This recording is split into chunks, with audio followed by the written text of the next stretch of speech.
Polres Kabupaten Minahasa Selatan, Provinsi Sulawesi Utara, menggelar razia di Jalan Trans Sulawesi.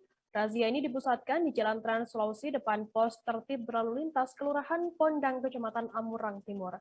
Operasi ini untuk menyasar pelanggaran kasat mata. Informasi lebih lengkapnya akan disampaikan oleh rekan jurnalis kami dari Tribun Manado, ada Romantik yang saat ini sudah tersambung sama kami.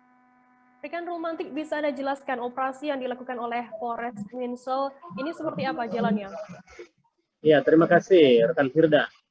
Jadi tadi pagi Satuan Lantas dari Polres Kabupaten Minahasa Selatan menggelar razia yang dilaksanakan di Jalan Trans Sulawesi di depan pos tertib berlalu lintas di Kelurahan Pondang, Kecamatan Amurang Timur.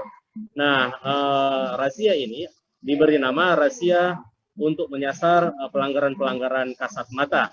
Nah, biasanya yang melewati jalan itu adalah kendaraan-kendaraan yang mengakses dari provinsi-provinsi di sepanjang Pulau Sulawesi. Demikian rekan Firda. Romantik, apa saja sasaran dari operasi kasat mata dari Polres Minsel ini? Ya, baik rekan Firda. Seperti nama dari operasi tadi, operasi kasat mata, pelanggaran kasat mata.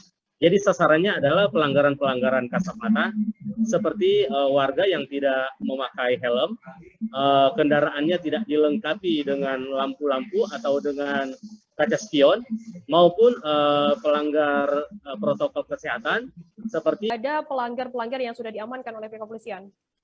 Iya, ada cukup banyak yang diamankan atau ditilang di sepanjang pekan ini. Kalau dari pantauan saya tadi pagi itu ada sekitar 4 sepeda motor yang ditilang dan 1 kendaraan beroda 4. Nah, kendaraan beroda 4 itu ditilang karena menggunakan knalpot bising yang suaranya cukup keras.